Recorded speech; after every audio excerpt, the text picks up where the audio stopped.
Vice President Harris are now tied among registered voters, 48 to 48%. The 5-point lead Harris held after the presidential debate a month ago is now gone. On the trail, Vice President Harris has struggled to answer how she would be different than her current boss.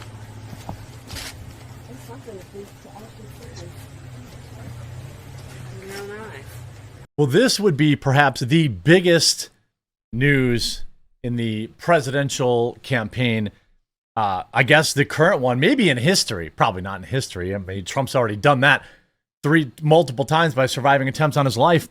But he let it slip while on a podcast that it appears he may be doing Joe Rogan's podcast, which would very easily be Joe Rogan's most popular episode ever. Not that Joe needs the extra views, but Trump does need to reach more undecided voters. He needs to reach more people who are leaning towards Trump, but not quite activated yet to go out and vote. He needs to get people on the get out there, early vote, in person, go vote. And him going on Joe Rogan's podcast will probably win him the election, presuming he does a good job. Presuming he does a good job on the show, if he tanks it or whatever. Now, the flip side of that is if Donald Trump is going on Joe Rogan, if I know Joe, that means he has also extended the same invite to Kamala Harris, and she has either accepted it, which is highly unlikely, or declined it, which would be just as bad. I mean, I want her to do the show. I want Kamala Harris to do Joe Rogan's podcast, more than anything. Could you imagine 3 hours of Kamala Harris without a teleprompter? 3 hours uninterrupted, no teleprompter, Kamala Harris. Either way, if Donald Trump goes on Joe Rogan's podcast, he wins the election. And obviously he doesn't implode. If Kamala Harris goes on Joe Rogan's podcast, Trump wins the election. That's how popular Joe Rogan is. And let's get into this because there's, hey, Poppy.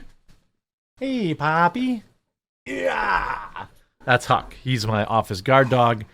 And by the way, he's reminding me, we're all done shipping out all the, we're waiting now because today's a postal holiday. So we have boxes ready to go. Everybody's Tailgates for Trump cookbook, which they turned out awesome, by the way.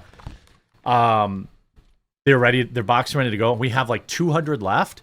Domestic only. If you internationally ordered it the first time around, I ate the cost. Some of them are $25 just to ship. But domestic only. These things are awesome. Stocking stuffers, great for gifts. I know I had some friends buy a couple or get a couple to give to their friends and stuff like that. So that's available on my Tailgates for Trump website. We're going to use the proceeds to advertise and to get more of these stickers out in battleground states, things like that. There's only 200 or so left. So if you wanted one or you missed out the first time, make sure you get it. They're hilarious recipes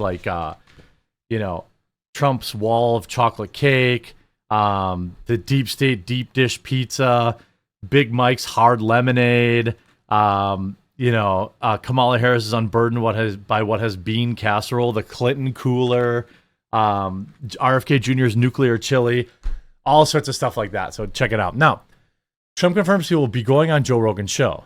Joe Rogan has to have you on. Yeah. Yeah. Would you do that? Oh, sure I would. I think Joe, besides us, Joe's I think I'm doing it, actually. Yeah? Yeah. So you are going to do Joe Rogan? Yeah, I am. Joe Rogan's the best in the game for sure. And I think... Now, I don't know if Joe wanted Trump to quote-unquote leak that, but if he goes on Joe Rogan, his listenership is massive. It is massive. And if he goes on there and he crushes it, he wins the election. It's just that simple. Telltale signs Joe Rogan is prepping to have Donald Trump on his podcast for blockbuster interview. I mean, eventually you knew he had to do it. Why wouldn't you? He's the biggest social media, he's the biggest personality in the world.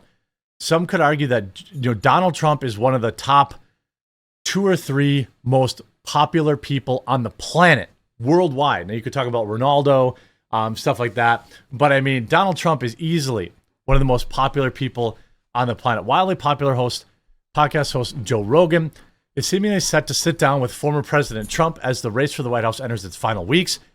The 57-year-old comedian and UFC commentator previously said in 2022 that he would never have Trump on his podcast over fears it would help the Republicans' campaign. In recent times, however, Rogan has somewhat changed his tune on having Trump on. In an episode with Patrick Bet-David back in August, Rogan asked when he would have Trump on. He casually responded, "I don't know." Probing further, Bet-David smiled and suggested that he thought Rogan might have something up his sleeve, to which he cryptically responded, "Maybe." You see this new Elon Musk says a Joe Rogan interview with Trump will happen. Elon Musk says it. The comment came in response to a Zero Hedge report saying Rogan has 25 days to interview Trump. Rogan has previously said he wouldn't do it. So when are you having Trump on? I don't know. Okay. The look, I don't know. Maybe. Looks like you got something. Maybe. Okay, good. That's good. I think that's... look, at a certain point in time, it's just like...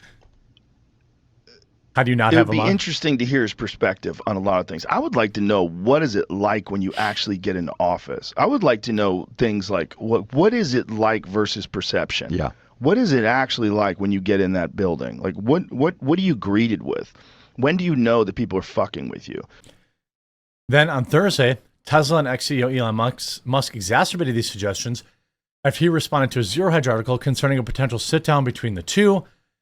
The article titled, "Joe Rogan has 25 days to interview Donald Trump," caused Musk to confidently post, "It will happen."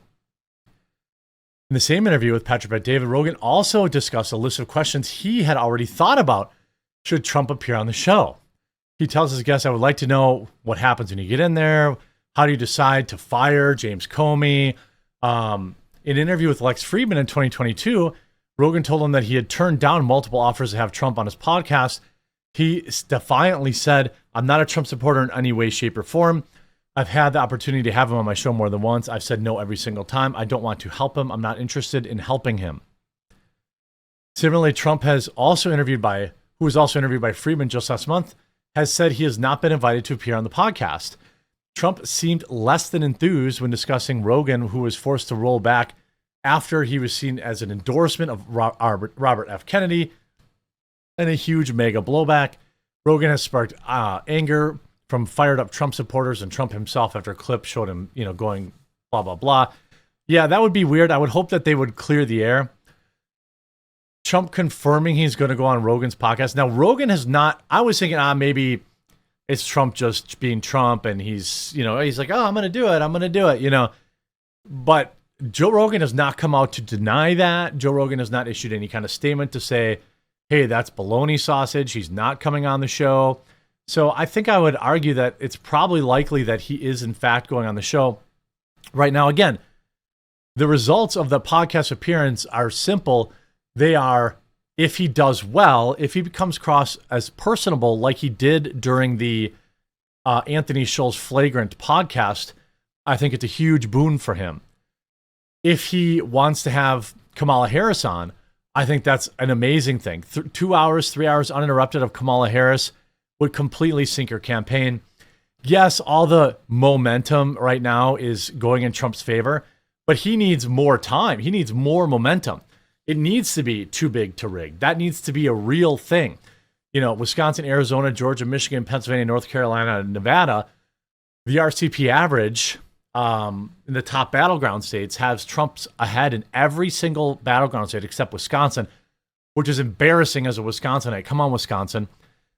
But again, every one of these leads is razor thin, other than maybe Arizona where he leads by a point, and I want Trump to, by the way, here's the thing. I want Trump to win the national vote. So if you're in Texas or you're in California and you don't think your vote matters, it does. Because what the left is doing now is pushing for the removal of the Electoral College, which is insane. They'd shut up about that if everyone showed up. Like Texas people are like, Trump's going to win anyway. Alabama, Arkansas, Trump's going to win. Yeah, but your vote matters in the popular vote. I think it would make a huge statement if Trump won the popular vote as well as the Electoral College, as opposed to losing the popular vote and winning the Electoral College, because people the media uses that to stain him. Meanwhile, an NBC poll says there's been a 5-point swing to President Trump over the past month alone, while almost half of Americans approve of his job as president, higher than any point even during his actual presidency. people are looking back on his presidency with rose-colored glasses now and saying, oh, yeah, things were better then. Things were better then. Now, Kamala Harris has agreed to an interview with Fox News to be aired Wednesday at 6 p.m. Eastern. So obviously we'll be reacting live to that on my live stream, which if you aren't already watching, it's every day at 1 Eastern, but I will be live at 6 Eastern for that. This is a sit down with Fox. Now, is Fox News going to cuck out and not ask any real questions? Probably. They're still mainstream media. They still force their employees to get the jab. You see major election just released its 2024 forecast, and it's a very strong win for Trump. Arizona, Trump +3, Pennsylvania, Trump +2, North Carolina, Trump +2, Georgia +2, Nevada. He leads in every single battleground state, every one.